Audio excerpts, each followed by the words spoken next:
Warga Palestina protes pemukiman Yahudi di tepi barat yang diduduki Israel.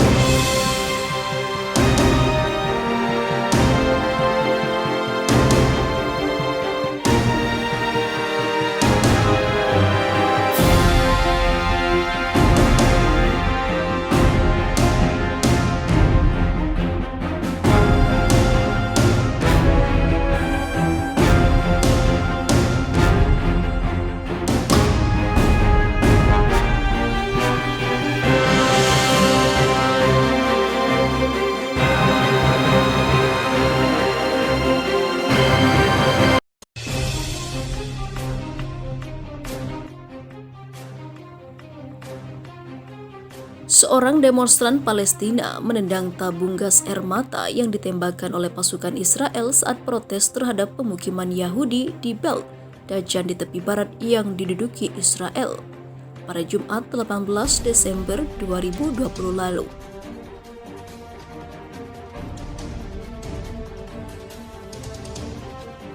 Sementara itu, tentara Israel bersiaga dengan senjatanya selama protes Palestina terhadap pemukiman Yahudi di Belt Dajan di tepi barat yang diduduki Israel itu.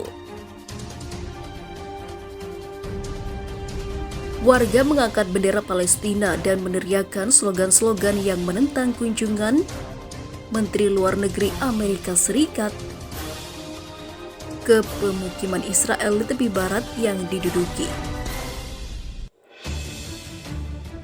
Kunjungan Menteri Luar Negeri itu bukanlah kejutan bagi rakyat Palestina, kata Mahmoud Al-Alaul, wakil ketua kelompok Fatah. Semua otoritas Amerika Serikat bias terhadap pendudukan Israel, namun pemerintahan Trump tidak hanya bias tetapi juga mitra dalam pendudukan. Al-Alaul mengatakan bahwa meskipun ada blokade dan juga kondisi ekonomi yang sulit, rakyat Palestina berakar di tanah mereka dan akan mempertahankannya. Menyusul pidato beberapa pejabat Palestina, sejumlah pengunjuk rasa bergerak menuju pemukiman Yahudi Pesagog yang akan dikunjungi Menteri Luar Negeri Amerika Serikat. Menteri Luar Negeri Amerika Serikat juga berencana mengunjungi pemukiman Israel dataran tinggi Golan di Suriah yang juga diduduki. Pompeo mengatakan pada November 2019 Amerika Serikat tidak akan menganggap pemukiman Israel di tepi barat sebagai pelanggaran hukum internasional. Israel panik dengan menembakkan senjata ke arah Lebanon setelah seekor ayam melintasi perbatasan.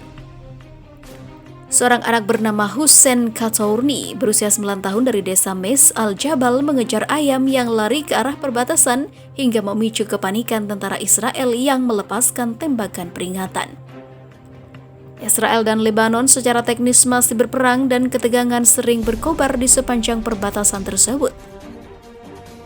Dalam video yang dibagikan secara luas di Twitter, Shaurtoni menjelaskan bagaimana ayahnya membeli 4 ekor ayam, 2 ekor untuk dia dan 2 ekor untuk adiknya, sehari sebelum kejadian itu. Ketika dia dan adiknya membuka kandang untuk memberi makan ayam, keesokan paginya salah satu ayam Shaurtoni keluar dari kandang.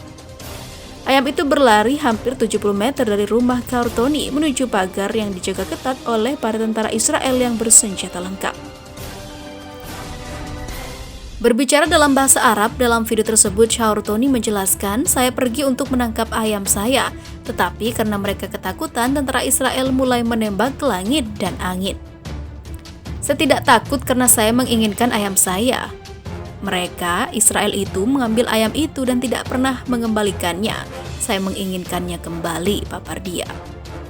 Belum jelas apakah ayam itu dikembalikan ke Shaurtoni, namun video dan gambar kemudian muncul di media sosial yang menunjukkan bocah 9 tahun itu menerima ayam baru dari seorang dermawan yang tidak disebutkan namanya. Israel melepaskan tembakan peringatan ke arah Lebanon kemarin setelah seekor ayam melintasi perbatasan.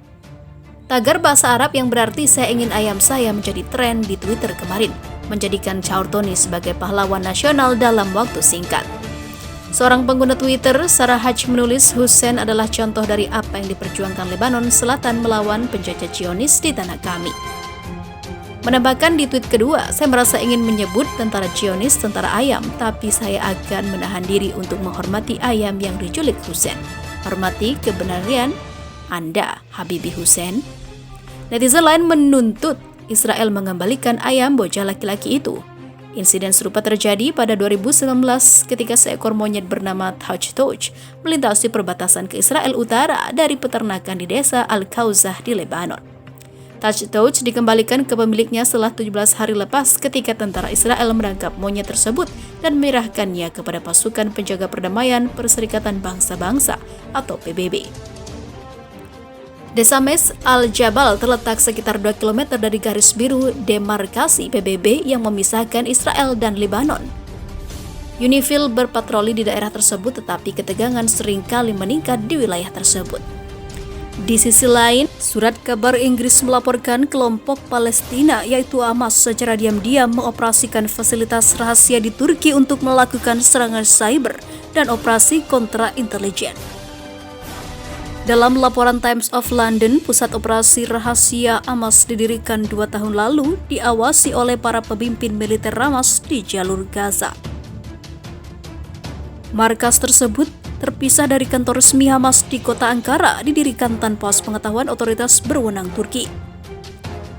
Samakat Sarraj diyakini sebagai orang yang diserahi mengawasi operasional markas rahasia Hamas. Dia bertanggung jawab langsung kepada Yahya Sinwar, kepala Hamas di Gaza. Times of London menyebut markas intelijen rahasia itu untuk menjalankan kepentingan ganda, yakni mengkoordinasikan secara ataupun serangan dunia maya terhadap musuh Hamas, termasuk otoritas Palestina yang berbasis di Ramallah. Selain itu, fungsi lainnya adalah operasi kontra intelijen terhadap anggota organisasi teror yang dicurigai tidak setia. Turki memberikan tanggapan resmi mengenai pemberitaan Times of London itu. Harian Inggris The Telegraph melaporkan bahwa Turki memberikan kewarganegaraan kepada puluhan anggota tinggi Hamas yang terlibat dalam mengkoordinasikan serangan itu. Tuduhan tersebut kemudian dibenarkan oleh kedutaan Israel di Ankara. The Telegraph menulis pemberian kewarganegaraan kemungkinan anggota Hamas bepergian dengan lebih mudah dalam merancang serangan. Turki melihat Hamas sebagai gerakan politik yang sah. Negara itu telah lama mempertahankan hubungan hangat dengan Hamas yang telah tumbuh lebih terbuka karena hubungan dengan Israel semakin mendingin selama dekade terakhir. Israel telah berulang kali menyampaikan kecaman kepada Turki mengenai hubungannya dengan Hamas, tetapi tidak berhasil mempengaruhi keputusan Ankara.